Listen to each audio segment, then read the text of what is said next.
कुछ ही दिनों में कर्नाटक में चुनाव है और आपको अपनी सरकार बनानी है। ಕೆಲವೇ ದಿನಗಳಲ್ಲಿ ಕರ್ನಾಟಕದಲ್ಲಿ ಚುನಾವಣೆ ಇದೆ, ನೀವುಗಳು ನಿಮ್ಮ ಸರ್ಕಾರವನ್ನು ಆಯ್ಕೆ ಮಾಡಬೇಕಾಗಿದೆ। आपको याद होगा कि पिछले चुनाव में आपने बीजेपी की सरकार नहीं चुनी थी। ನಿಮಗೆ ನೆನಪಿದೆ, ಕಳೆದ ಚುನಾವಣೆಯಲ್ಲಿ ನೀವು ಬಿಜೆಪಿಗೆ ಮತವನ್ನು ಕೊಟ್ಟಿಲ್ಲ, ಅವರನ್ನು ಆಯ್ಕೆ ಮಾಡಿಲ್ಲ। बीजेपी ने एमएलए को पैसा देकर लोकतंत्र को नष्ट करके कर्नाटक में सरकार चोरी की थी। ಆದರೆ ಈ ಬಿಜೆಪಿಯವರು ಎಂಎಲ್ಎಗಳಿಗೆ ಹಣವನ್ನು ಕೊಟ್ಟು ಅವರನ್ನ ಖರೀದಿ ಮಾಡಿ ಲೋಕತಂತ್ರವನ್ನು ಹಾಳು ಮಾಡಿ ಅವರು ಇವತ್ತು ಸರ್ಕಾರವನ್ನು ಮಾಡಿದ್ದಾರೆ। और पिछले 3 सालों से आप देख रहे हो कि बीजेपी ने कर्नाटक में सिर्फ भ्रष्टाचार किया। ಕಳೆದ 3 ವರ್ಷಗಳಲ್ಲಿ ನೀವು ನೋಡ್ತಾ ಇದ್ದೀರಾ, ಈ ಬಿಜೆಪಿಯವರು ಕರ್ನಾಟಕದಲ್ಲಿ ಕೇವಲ ಭ್ರಷ್ಟಾಚಾರವನ್ನು ಮಾತ್ರ ಮಾಡ್ತಾ ಇದ್ದಾರೆ। और कर्नाटक की जनता ने बीजेपी की सरकार को 40% की सरकार कहा है।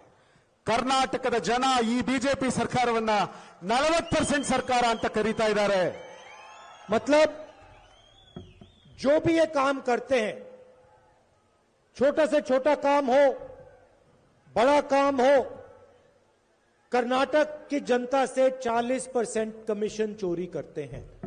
ಇಲ್ಲಿ ಯಾವುದೇ ಕೆಲಸ ಆದರೂ, ಅತ್ಯಂತ ಪುಟ್ಟ ಕೆಲಸ ಆದರೂ ಕೂಡ, ಅತ್ಯಂತ ದೊಡ್ಡ ಕೆಲಸ ಆದರೂ ಕೂಡ ಕರ್ನಾಟಕ ಜನ 40% ಭ್ರಷ್ಟಾಚಾರವನ್ನ, ಕರಪ್ಷನ್ ಅನ್ನ ಕೊಡಬೇಕಾದಂತ ಅನಿವಾರ್ಯತೆ ನಿರ್ಮಾಣ ಆಗಿದೆ। सरकार का काम जनता को उनका पैसा देने का होता है। ಸರ್ಕಾರದ ಕೆಲಸ ಜನರಿಗೆ ಅವರ ಹಣವನ್ನು ಕೊಡೋದು ಅವರ ಕೆಲಸ ಆಗಿರುತ್ತೆ। सरकार का काम शिक्षा में, स्वास्थ्य में, सड़कों में पैसा डालने का होता है। ಸರ್ಕಾರದ ಕೆಲಸ ಏನು ಅಂದ್ರೆ ಶಿಕ್ಷಣದಲ್ಲಿ, ಆರೋಗ್ಯದಲ್ಲಿ ಮತ್ತು ರಸ್ತೆ ನಿರ್ಮಾಣದಲ್ಲಿ ಹಣವನ್ನು ತೊಡಗಿಸೋದು ಸರ್ಕಾರದ ಕೆಲಸ ಆಗಿರುತ್ತೆ। बीजेपी सरकार ने पैसा डाला नहीं, पैसा निकाला। ಆದರೆ ಬಿಜೆಪಿ ಸರ್ಕಾರ ಈ ಕೆಲಸಗಳಿಗೆ ಹಣವನ್ನು ಹಾಕಲಿಲ್ಲ, आपकी जेब से, किसानों की जेब से, मजदूरों, छोटे दुकानदारों की जेब से इन्होंने पैसा निकाला। ಹಣ ಹಾಕೋದ್ರ ಬದಲಿಗೆ ನಿಮ್ಮ ಜೇಬುಗಳಿಂದ, ರೈತರ ಜೇಬಿನಿಂದ, ಕೂಲಿ ಕಾರ್ಮಿಕರ ಜೇಬಿನಿಂದ, ಬಡವರ ಜೇಬಿನಿಂದ ಅವರು ಹಣವನ್ನು ಕಿತ್ತುಕೊಂಡಿದ್ದಾರೆ। 40% हर काम में, ಎಲ್ಲ ಕೆಲಸಗಳ ಮೇಲೆ 40% ದೋಚಿದ್ದಾರೆ। और ये बात नहीं है कि प्रधानमंत्री को ये नहीं मालूम। ಇದು ಪ್ರಧಾನಮಂತ್ರಿ ಅವರಿಗೆ ಗೊತ್ತಿಲ್ಲ ಅಂತ ಏನಿಲ್ಲ, प्रधानमंत्री को सब कुछ मालूम है। ಪ್ರಧಾನಮಂತ್ರಿ ಅವರಿಗೆ ಎಲ್ಲ ಗೊತ್ತಿದೆ। यहां पे कॉन्ट्रैक्टर्स एसोसिएशन ने नरेंद्र मोदी जी को चिट्ठी लिखी और उनको कहा कि कर्नाटक में 40% कमीशन हर काम पे लिया जा रहा है। ಇಲ್ಲಿ ಕಾಂಟ್ರಾಕ್ಟರ್ಸ್ ಅಸೋಸಿಯೇಷನ್ ಅವರು ನಾವು ಮಾಡೋ ಪ್ರತಿ ಕೆಲಸಕ್ಕೂ ಕೂಡ 40% ನಮ್ಮ ಹತ್ರ ಲಂಚ ಕೇಳ್ತಾ ಇದ್ದಾರೆ ಅಂತ ಹೇಳಿ ಪ್ರಧಾನಮಂತ್ರಿಗಳಿಗೆ ಪತ್ರ ಬರೆದಿದ್ದಾರೆ। दिंगेश्वर स्वामी जी ने कहा कि मुझसे 30% कमीशन लिया गया है। ದಿಂಗಾಲೇಶ್ವರ ಸ್ವಾಮಿಗಳು ಒಬ್ಬರು ಮಠಾಧೀಶರು ಕೂಡ ಹೇಳ್ತಾ ಇದ್ದಾರೆ, ನನ್ನ ಹತ್ರ ಕೂಡ ಈ ಸರ್ಕಾರ 30% ತಗೊಂಡಿದ್ದಾರೆ ಅಂತ। यहां पुलिस सब इंस्पेक्टर स्कैम हुआ, असिस्टेंट प्रोफेसर स्कैम हुआ, असिस्टेंट इंजीनियर स्कैम हुआ, कोऑपरेटिव बैंक स्कैम हुआ। ಇಲ್ಲಿ ಪೊಲೀಸ್ ಸಬ್ ಇನ್ಸ್ಪೆಕ್ಟರ್ ಅಪಾಯಿಂಟ್ಮೆಂಟ್ ಅಲ್ಲಿ ಸ್ಕ್ಯಾಮ್ ಆಗಿದೆ, ಜೊತೆಗೆ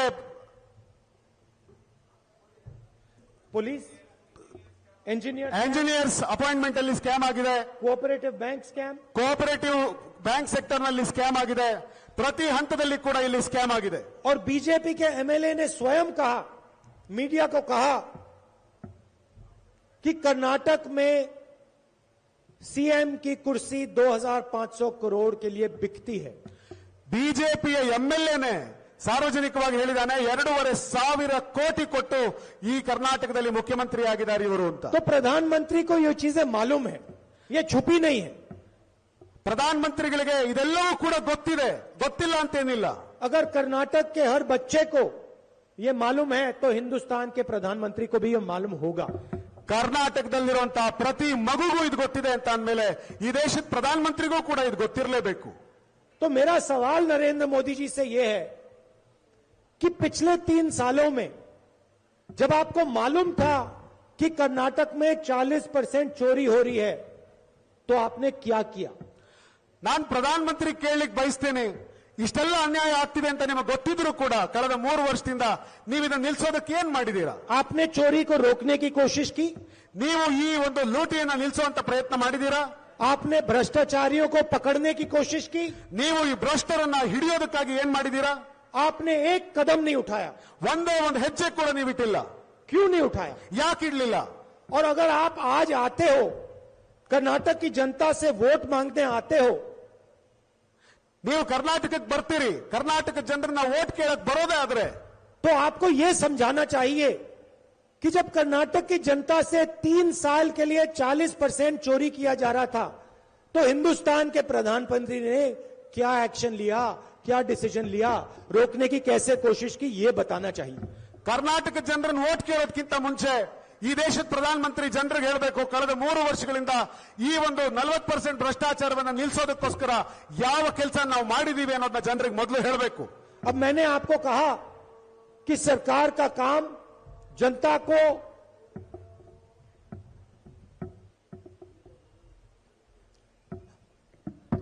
तो मेरा प्रधानमंत्री से सवाल है कि जब आपको मालूम था कि यहां पे भ्रष्टाचार हो रहा है, आपको मालूम था कि 40% कमीशन लिया जा रहा है, तो इसके बारे में आपने क्या किया? अपने भाषण में कर्नाटक की जनता को आप ये बताइए कि जब मुझे पता लगा कि 40% कमीशन लिया जा रहा था, तो मैंने ये और ये किया। ನಿಮಗೆ ಈ ರಾಜ್ಯದಲ್ಲಿ 40% ಭ್ರಷ್ಟಾಚಾರ ಆಗ್ತಾ ಇದ್ದಿದ್ದು ಗೊತ್ತಿದ್ದು ಕೂಡ ಇವತ್ತು ಇವ್ರ ಹತ್ರ ವೋಟ್ ಕೇಳಕ್ ಬಂದಿದ್ದೀರಲ್ಲ, ಈ ಜನಗಳಿಗೆ ನೀವು ಹೇಳಬೇಕು, ನಾನು ಈ ಭ್ರಷ್ಟಾಚಾರವನ್ನ ನಿಲ್ಲಿಸೋದಕ್ಕಾಗಿ ನಾನು ಇಂತಿಂತದ್ನೆಲ್ಲ ಮಾಡಿದೀನಿ ಅಂತ ಜನಗಳ ಮೊದಲು ಹೇಳಿ। आप कर्नाटक की जनता को यह भी समझाइए कि जब कर्नाटक को टैक्स का पैसा मिलना चाहिए और कर्नाटक को जो कर्नाटक का हक था वो पैसा नहीं मिला, तो आपने क्या किया? ಕರ್ನಾಟಕ ಜನಕ್ಕೆ ನೀವು ಇದನ್ನು ಹೇಳಿ, ಕರ್ನಾಟಕ ಜನ ಕಟ್ಟಿದಂತ ಟ್ಯಾಕ್ಸಿನ ಮೇಲೆ ಅವರ ಹಕ್ಕೇನಿತ್ತು, ನಾವು ಅದನ್ನು ಅವ್ರಿಗೆ ಕೊಡ್ಲಿಲ್ಲ ನ್ಯಾಯವಾಗಿ ಅನ್ನೋದನ್ನು ಕೂಡ ನೀವು ಈ ಜನಗಳಿಗೆ ಹೇಳಿ। और आप ये भी बताइए, जब कर्नाटक में बाढ़ आई, जबरदस्त नुकसान हुआ, तो आपने क्या मदद की? ಕರ್ನಾಟಕದಲ್ಲಿ ಹಿಂದೆ ಪ್ರವಾಹಗಳು ಬಂದು ತುಂಬಾ ಅನ್ಯಾಯ ಆದಂತ ಸಂದರ್ಭದಲ್ಲಿ, ಜನರು ನಷ್ಟ ಆದಂತ ಸಂದರ್ಭದಲ್ಲಿ ಜನಕ್ಕೆ ಏನ್ ಮಾಡಿದ್ವಿ ಅನ್ನೋದನ್ನು ಹೇಳಿ। और गोवा, महाराष्ट्र और कर्नाटक के बीच में जो पानी का मसला है, पानी बांटने का मसला है, उसमें आपने कर्नाटक की कैसे मदद की, यह भी बता दीजिए। ಗೋವಾ, ಮಹಾರಾಷ್ಟ್ರ ಮತ್ತು ಕರ್ನಾಟಕ ರಾಜ್ಯಗಳ ನಡುವೆ ನೀರಿಗೋಸ್ಕರ ಏನಿವತ್ತು ಸಂಘರ್ಷ ನಡೀತಾ ಇದೆ, ಅದನ್ನ ನಿಲ್ಲಿಸೋದಕ್ಕಾಗಿ ನೀವೇನ್ ಮಾಡಿದ್ರಿ, ಕರ್ನಾಟಕಕ್ಕೆ ಏನ್ ಸಹಾಯ ಮಾಡಿದ್ರಿ ಅದನ್ನು ಹೇಳಿ। आप कर्नाटक के चुनाव में आते हो, कर्नाटक की बात नहीं करते हो, अपनी बात करते हो। ನೀವು ಕರ್ನಾಟಕದಲ್ಲಿ ಚುನಾವಣೆ ಮಾಡೋದಕ್ಕೆ ಬರ್ತೀರಿ, ಆದ್ರೆ ಕರ್ನಾಟಕದವರು ಮಾತಾಡಲ್ಲ, ನಿಮ್ಮ ಮಾತನ್ನು ನೀವು ಹೇಳೋದು ಹೊರಟಿದ್ದೀರಿ। आपको यह बताना चाहिए कि आपने पिछले 3 सालों में कर्नाटक में क्या करवाया। ನೀವು ಜನರಿಗೆ ಇದನ್ನ ಹೇಳಿ, ಕಳೆದ 3 ವರ್ಷಗಳಿಂದ ಕರ್ನಾಟಕದಲ್ಲಿ ನಿಮ್ಮ ಸರ್ಕಾರ ಏನ್ ಮಾಡಿದೆ ಅನ್ನೋದನ್ನ ಹೇಳಿ। आपको यह भी कहना चाहिए कि अगले 5 सालों में आप क्या करने वाले हो। ನೀವು ಅಷ್ಟು ಮಾತ್ರ ಅಲ್ಲ, ಮುಂದೆ ನಾವು ಅಧಿಕಾರಕ್ಕೆ ಬಂದ್ರೆ ಏನ್ ಮಾಡ್ತೀವಿ ಅಂತಾದ್ರೂ ಜನಕ್ಕೆ ಅದನ್ನಾದ್ರೂ ಹೇಳಿ। कर्नाटक के युवाओं के लिए क्या करोगे, शिक्षा के लिए क्या करोगे, स्वास्थ्य के लिए क्या करोगे, भ्रष्टाचार के खिलाफ क्या करोगे, ये आपको अपने भाषण में बोलना चाहिए। ನೀವು ಕರ್ನಾಟಕದ ಯುವಕರಿಗೆ ಏನ್ ಮಾಡ್ತೀರಿ, ಆರೋಗ್ಯಕ್ಕಾಗಿ ಏನ್ ಮಾಡ್ತೀರಿ, ಶಿಕ್ಷಣಕ್ಕಾಗಿ ಏನ್ ಮಾಡ್ತೀರಿ, ಕರ್ನಾಟಕದಲ್ಲಿರುವಂತಹ ಭ್ರಷ್ಟಾಚಾರವನ್ನ ನಿಲ್ಲಿಸೋದಕ್ಕಾಗಿ ಏನ್ ಮಾಡ್ತೀರಿ ಅನ್ನೋದನ್ನ ಜನಗಳ ಮುಂದೆ ಹೇಳಿ। ನೀವು ये चुनाव आपके बारे में नहीं है, ये चुनाव कर्नाटक के जनता और कर्नाटक के भविष्य के बारे में है। ಈ ಚುನಾವಣೆ ನಿಮಗಾಗಿ ನಡೀತಿರೋದಲ್ಲ, ಚುನಾವಣೆ ನಡೀತಿರೋದು ಕರ್ನಾಟಕದ ಜನರಿಗೋಸ್ಕರ, ಕರ್ನಾಟಕದ ಜನರ ಭವಿಷ್ಯಕ್ಕೋಸ್ಕರ ನಡೀತಾ ಇರುವಂತಹ ಚುನಾವಣೆ ಇದು। आप कहते हो कि कांग्रेस ने मेरे ऊपर 91 बार आक्रमण किया। ನೀವು ಕಾಂಗ್ರೆಸ್ ನನ್ನ ಮೇಲೆ ಅನೇಕ ಬಾರಿ ಆಕ್ರಮಣ ಮಾಡ್ತು ಅಂತ ಹೇಳ್ತೀರಿ, मगर आप ये कभी नहीं कहते हो कि कर्नाटक के लिए मैंने क्या किया। ಆದ್ರೆ ನೀವು ಯಾವತ್ತೂ ಹೇಳಿಲ್ಲ ಕರ್ನಾಟಕಕ್ಕೆ ನಾನೇನು ಮಾಡಿದೆ ಅನ್ನೋದನ್ನ ಹೇಳ್ತಾ ಇಲ್ಲ। अगले भाषण में आप ये बताइए कर्नाटक की जनता को कि पिछले 3 सालों में आपने कौन सी चीजें की और अगले 5 सालों में आप क्या करने जा रहे हो। ನೀವು ಮತ್ತೆ ಕರ್ನಾಟಕ ಜನಕ್ಕೆ ಮಾತಾಡೋದಾದ್ರೆ ಕಳೆದ 3 ವರ್ಷದಲ್ಲಿ ಕನ್ನಡಿಗರಿಗೆ ನಾನು ಏನು ಕೊಟ್ಟೆ ಅನ್ನೋದನ್ನ ಹೇಳಿ. ಧೈರ್ಯ ಇದ್ರೆ ನೀವು ಮತ್ತೆ ಮುಂದೆ ಸರ್ಕಾರ ಬಂದ್ರೆ ಏನ್ ಮಾಡ್ತೀವಿ ಅನ್ನೋದನ್ನ ಹೇಳಿ ನೀವು. और दूसरी बात, जैसे हम यहां आते हैं, हम भाषण देते हैं, हम अपनी नेताओं के बारे में बात करते हैं. ಮತ್ತೆ ನಾವಿಲ್ಲಿ ಬಂದಾಗ ನಾವಿಲ್ಲಿಗೆ ಬರ್ತೀವಿ, ಭಾಷಣ ಮಾಡ್ತೀವಿ, ನಮ್ಮ ನಾಯಕರುಗಳ ಬಗ್ಗೆ ಹೇಳ್ತೀವಿ. सिद्धरमैया जी ने क्या किया, डीके शिव कुमार जी क्या करते हैं. ನಾವು ಸಿದ್ದರಾಮಯ್ಯನವರು ಈ ರಾಜ್ಯಕ್ಕೆ ಏನ್ ಮಾಡಿದ್ರು, ಡಿಕೆ ಶಿವಕುಮಾರ್ ಅವರು ಏನ್ ಮಾಡಿದ್ರು ಅನ್ನೋದ್ರ ಬಗ್ಗೆ ಹೇಳ್ತೀವಿ. हम सब नेताओं के नाम लेते हैं. ನಾವೆಲ್ಲ ನಾಯಕರುಗಳ ಹೆಸರು ಹೇಳಿ ಅವ್ರು ಕೊಟ್ಟಂತ ಕೊಡುಗೆ ಬಗ್ಗೆ ಹೇಳ್ತೇವೆ. आप आते हो, आप अपने चीफ मिनिस्टर का नाम तक नहीं लेते हो, आप येदुरप्पा जी का नाम तक नहीं लेते हो. ಆದ್ರೆ ನೀವು ಬರ್ತೀರಾ, ನಿಮ್ ಮುಖ್ಯಮಂತ್ರಿ ಹೆಸರು ಹೇಳಲ್ಲ, ಯಡಿಯೂರಪ್ಪನವ್ರ ಹೆಸರು ಕೂಡ ಹೇಳಲ್ಲ, ಹಂಗೆ ಮಾತಾಡೋಗ್ತೀರಾ. आपके भाषण सिर्फ नरेंद्र मोदी जी के बारे में होते हैं. ನಿಮ್ ಭಾಷಣ ಬರೀ ನರೇಂದ್ರ ಮೋದಿ ಬಗ್ಗೆ ಮಾತ್ರ ಆಗಿರುತ್ತೆ. एक दो बार आप येदुरप्पा जी का भी नाम ले लीजिए, बोम्मई जी का भी नाम ले लीजिए, उनको अच्छा लगेगा. ಕಡೆ ಪಕ್ಷ ಒಂದ್ 2 ಸರ್ತಿ ಆದ್ರೂ ಯಡಿಯೂರಪ್ಪನವ್ರ ಹೆಸರನ್ನ ಹೇಳಿ ಸ್ವಾಮಿ, ಬೊಮ್ಮಾಯಿ ಅವ್ರ ಹೆಸರನ್ನಾದ್ರೂ ಹೇಳಿ ಸ್ವಾಮಿ, ಅವ್ರಿಗೂ ಒಂದ್ ಸ್ವಲ್ಪ ಖುಷಿ ಆಗ್ಲಿ. अब मैं थोड़ा कहना चाहता हूं कि कांग्रेस पार्टी कर्नाटक के लिए, कर्नाटक के युवाओं के लिए, किसानों के लिए, मजदूरों के लिए क्या करने जा रही है. ನಾನು ನಮ್ಮ ಸರ್ಕಾರ ಕರ್ನಾಟಕದಲ್ಲಿ ಕರ್ನಾಟಕದ ರೈತರಿಗೋಸ್ಕರ, ಕರ್ನಾಟಕದ ಯುವಕರಿಗೋಸ್ಕರ, ಕರ್ನಾಟಕದ ಬಡ ಜನರಿಗೋಸ್ಕರ ಏನ್ ಮಾಡ್ತೀವಿ ಅನ್ನೋದನ್ನ ನಾನು ಹೇಳ್ತೇನೆ. पिछले 3 सालों में आपसे हजारों करोड़ रुपए चोरी किए गए. ಕಳೆದ 3 ವರ್ಷದಲ್ಲಿ ನಿಮ್ಮಿಂದ ಸಾವಿರಾರು ಕೋಟಿ ಕಳ್ಳತನ ಮಾಡಿದ್ದಾರೆ. इसलिए अगले 5 सालों में हम आपका धन आपको देना चाहते हैं. ಆದ್ರಿಂದ ಮುಂದಿನ 5 ವರ್ಷ ನಿಮ್ಮ ಹಣವನ್ನ ನಾನು ನಿಮಗೆ ಕೊಡುವಂತ ವ್ಯವಸ್ಥೆಯನ್ನು ಮಾಡ್ತೇನೆ. जितना धन बीजेपी ने चोरी किया, उतना धन हम सीधा आपकी जेब में डालना चाहते हैं. ಎಷ್ಟು ಹಣವನ್ನ ಬಿಜೆಪಿ ಅವರು ನಿಮ್ ಜೇಬಿಂದ ಲೂಟಿ ಮಾಡಿದ್ರೋ ಅಷ್ಟು ಹಣವನ್ನ ವಾಪಸ್ ನಿಮ್ ಜೇಬಿಗೆ ತುಂಬಿಸೋ ಕೆಲಸನ ನಾವು ಮಾಡ್ತೇವೆ. बीजेपी ने जो चोरी की थी, उसकी सबसे बड़ी चोट महिलाओं को लगी है. ಬಿಜೆಪಿ ಅವರು ಏನ್ ಲೂಟಿ ಮಾಡಿದರು, ಅವರು ದೊಡ್ಡ ಪ್ರಮಾಣ ಲೂಟಿ ಮಾಡಿದ್ದು ನಮ್ಮ ಹೆಣ್ಣು ಮಕ್ಕಳ ಹಣವನ್ನ. एक तरफ उन्होंने भ्रष्टाचार किया, 40% चोरी की, दूसरी तरफ उन्होंने महंगाई बढ़ाई. ಒಂದ್ ಕಡೆ ಅವರು ಭ್ರಷ್ಟಾಚಾರ ಮಾಡಿ 40% ಲಂಚ ಹೊಡೆದ್ರು, ಇನ್ನೊಂದು ಕಡೆಯಿಂದ ಬೆಲೆ ಏರಿಕೆ ಮಾಡಿ ಎಲ್ಲ ವಸ್ತುಗಳ ಬೆಲೆ ಏರಿಸಿದ್ರು. अपने मित्रों की मदद करी और पूरे देश में महंगाई बढ़ा दी. ಅವರ ಸ್ನೇಹಿತರಿಗೆ ಸಹಾಯ ಮಾಡಬೇಕು ಅನ್ನೋ ಒಂದೇ ಒಂದು ಕಾರಣಕ್ಕೋಸ್ಕರ ಇಡೀ ದೇಶದಲ್ಲಿ ಬೆಲೆ ಏರಿಕೆ ಮಾಡಿದ್ರು. तो हमारा पहला कदम गृह लक्ष्मी स्कीम, जिसमें हम हर महीने कर्नाटक की महिलाओं को 2000 रुपए बैंक अकाउंट में डालेंगे. ನಾವಿಡುವಂತ ಮೊದಲನೇ ಹೆಜ್ಜೆ ನಮ್ಮ ಹೆಣ್ಣು ಮಕ್ಕಳಿಗೆ ಗೃಹಲಕ್ಷ್ಮಿ ಯೋಜನೆಯನ್ನು ತಂದಿದ್ದೇವೆ. ನಮ್ಮ ಮನೆಯ ಹೆಣ್ಣು ಮಕ್ಕಳಿಗೆ 2000 ರೂಪಾಯಿಗಳನ್ನ ಅವರ ಅಕೌಂಟ್ಗೆ ಹಾಕುವಂತ ವ್ಯವಸ್ಥೆ ಮಾಡ್ತೇವೆ. दूसरा कदम गृह ज्योति, 2000 यूनिट मुफ्त बिजली हर महीने. ಎರಡನೇ ಹೆಜ್ಜೆ 200 ಯೂನಿಟ್ ವಿದ್ಯುತ್ ಅನ್ನ ಪ್ರತಿಯೊಬ್ಬರಿಗೂ ಒಂದೊಂದು ಮನೆಗೂ ನಾವು ಉಚಿತವಾಗಿ ಕೊಡ್ತೇವೆ. तीसरा वायदा अन्न भाग्य स्कीम, 10 किलो चावल हर मेंबर, हर परिवार के मेंबर को. ಮೂರನೇ ಯೋಜನೆ ಈ ರಾಜ್ಯದ ಪ್ರತಿಯೊಬ್ಬ ಬಡವನಿಗೂ ಮನೆ ಮನೆಯಲ್ಲಿ ಒಬ್ಬೊಬ್ಬ ವ್ಯಕ್ತಿಗೆ 10 ಕೆಜಿ ಅಕ್ಕಿಯನ್ನು ಕೊಡುವಂತ ವ್ಯವಸ್ಥೆಯನ್ನು ಮಾಡ್ತೇವೆ.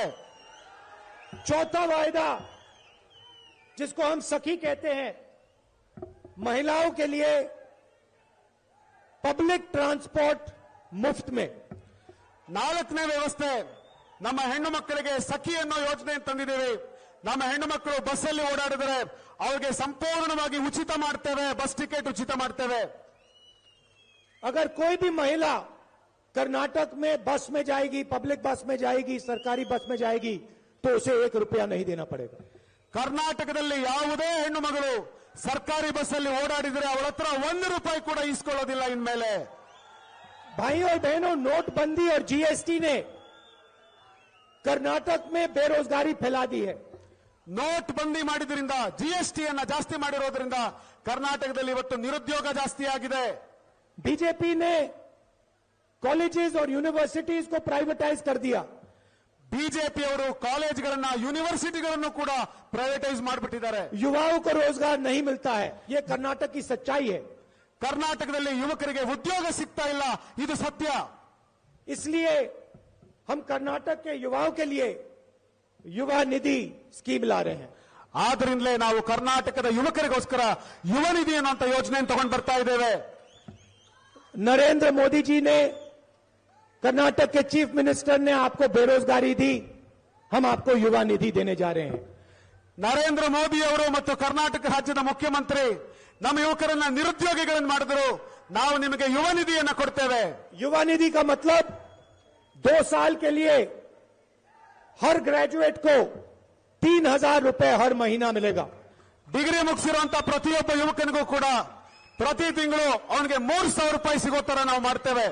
और हर डिप्लोमा होल्डर को 1,500 रुपए हर महीने मिलेगा. ಡಿಪ್ಲೊಮಾ ಮಾಡಿದಂತ ಪ್ರತಿಯೊಬ್ಬ ಯುವಕನಿಗೂ ಕೂಡ 1,500 ರೂಪಾಯಿ ಸಿಗೋ ತರ ಮಾಡ್ತೇವೆ. ये हमारे 5 वायदे हैं. ಇದು ನಾವು ಕೊಟ್ಟಿರುವಂತ 5 ಭರವಸೆಗಳು. और मैं मोदी जी से कहता हूं, मोदी जी आप हमारे वायदों की बुराई करते हो, आप ये भी कर्नाटक को बता दो आप करने क्या जा रहे हो. ಮೋದಿ ಅವರಿಗೆ ನಾನು ಕೇಳಲಿಕ್ಕೆ ಬಯಸ್ತೇನೆ, ನಾವು ಕೊಟ್ಟಿರುವಂತ ಯೋಜನೆಗಳ ಬಗ್ಗೆ ನೀವು ಕೆಟ್ಟ ಮಾತುಗಳನ್ನು ಆಡ್ತೀರಿ, ಆಯ್ತು ನೀವು ಕರ್ನಾಟಕಕ್ಕೆ ಏನ್ ಮಾಡ್ತೀರಿ ಅದನ್ನಾದ್ರೂ ಹೇಳಿ. और ये चुनाव कर्नाटक की जनता, कर्नाटक के युवा, कर्नाटक की माताएं और बहनों के बारे में है. ಈ ಚುನಾವಣೆ ಕರ್ನಾಟಕದ ಜನರು, ಕರ್ನಾಟಕದ ಯುವಕರು ಹಾಗೂ ಕರ್ನಾಟಕದ ತಾಯಂದಿರಿಗೋಸ್ಕರ ನಡೀತಾ ಇರುವಂತ ಚುನಾವಣೆ. ये चुनाव किसी एक व्यक्ति के बारे में नहीं है, नरेंद्र मोदी जी के बारे में नहीं है. ಈ ಚುನಾವಣೆ ಯಾರೋ ಒಬ್ಬ ವ್ಯಕ್ತಿಗಾಗಿ ನಡೀತಿರೋ ಚುನಾವಣೆ ಅಲ್ಲ, ನರೇಂದ್ರ ಮೋದಿ ಅವರಿಗೋಸ್ಕರ ನಡೀತಿರೋ ಚುನಾವಣೆ ಅಲ್ಲ. और प्रधानमंत्री को यह बात समझनी होगी. ಪ್ರಧಾನ ಮಂತ್ರಿ ಅವರಿಗೆ ಮೊದಲು ಈ ಮಾತು ಅರ್ಥ ಆಗಬೇಕಾಗಿದೆ. आप यहां आए, इतने प्यार से आपने मेरी बात सुनी, इसके लिए मैं आपको दिल से धन्यवाद करता हूं. ನೀವೆಲ್ಲರೂ ಕೂಡ ಇಲ್ಲಿಗೆ ಬಂದ್ರಿ, ಇಷ್ಟು ಪ್ರೀತಿಯಿಂದ ನನ್ನ ಮಾತುಗಳನ್ನ ಕೇಳಿಸ್ಕೊಂಡಿದ್ದೀರಿ, ಹೀಗಾಗಿ ನಾನು ನಿಮಗೆ ಹೃದಯ ತುಂಬಿ ಧನ್ಯವಾದವನ್ನ ಹೇಳಲಿಕ್ಕೆ ಬಯಸ್ತಾ ಇದ್ದೇನೆ. और एक बात याद रखिए, बीजेपी को ये 40 नंबर जो है बहुत अच्छा लगता है. ಆದ್ರೆ ಒಂದ್ ನೆನ್ಪಿಟ್ಕೊಳ್ಳಿ, ಈ ಬಿಜೆಪಿ ಅವರಿಗೆ 40 ಅನ್ನೋ ನಂಬರ್ ಮೇಲೆ ಬಹಳ ಪ್ರೀತಿ ಇದೆ.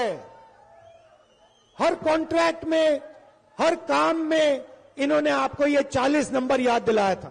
ಪ್ರತಿ ಕಾಂಟ್ರಾಕ್ಟ್, ಪ್ರತಿ ಕೆಲಸಗಳಾದಾಗ ಅವ್ರು ನಿಮ್ ಜೇಬಿಂದ 40% ಕಿತ್ಕೊಂಡಿದ್ದಾರೆ. इस बार आप बीजेपी को 40 नंबर याद दिलाइए. ಆದ್ರಿಂದ ನೀವು ಈ ಬಾರಿ ಬಿಜೆಪಿಗೆ 40 ಸೀಟೇ ಕೊಡಿ. इनको 40 सीट विधानसभा में दिलवा दीजिए. ಅವ್ರಿಗೆ ಈ ಸರ್ತಿ ವಿಧಾನಸಭೆಯಲ್ಲಿ ಬರೀ 40 ಸೀಟ್ ಕೊಡಿ. और कांग्रेस पार्टी को कम से कम 150 सीटों से जिताना है. ಕಾಂಗ್ರೆಸ್ ಪಾರ್ಟಿಗೆ ಕನಿಷ್ಠ ಪಕ್ಷ 150 ಸೀಟ್ಗಳನ್ನ ಕೊಟ್ಟು ನೀವೆಲ್ಲರೂ ಗೆಲ್ಲಿಸಿ. और ये जरूरी है, क्योंकि जो पैसा इन्होंने आपसे चोरी किया था, 40% पैसा, उससे ये अगली सरकार को भी खरीदने की कोशिश करेंगे, चोरी करने की कोशिश करेंगे. ಯಾಕೆ ಅಂತ ಅಂದ್ರೆ ಅವ್ರೇನ್ ನಿಮ್ ಜೇಬಿಂದ 40% ಹಣವನ್ನು ಕಿತ್ಕೊಂಡಿದ್ದಾರೆ, ಅದೇ ಹಣದಿಂದ ಮತ್ತೆ ಬೇರೆ ಸರ್ಕಾರವನ್ನ ಬೀಳಿಸುವಂತ ಪ್ರಯತ್ನ ಮಾಡಿಬಿಡ್ತಾರೆ. ಹೀಗಾಗಿ ನೀವೆಲ್ಲರೂ ಕೂಡ 150 सीट ನಮಗೆ ಕೊಡಿ. और इसीलिए अगर आपने 150 सीटें कांग्रेस को दी तो बीजेपी सरकार नहीं चोरी कर पाएगी. ಆದ್ರಿಂದ ನೀವು ನಮಗೆ 150 ಸೀಟ್ ಕೊಟ್ರೆ ಬಿಜೆಪಿ ಅವರು ಯಾವತ್ತೂ ನಮ್ಮ ಎಂಎಲ್ಎಗಳನ್ನ ಕದಿಯೋದಕ್ಕಾಗಲ್ಲ. आप सबका बहुत बहुत धन्यवाद. नमस्कार. जय हिंद.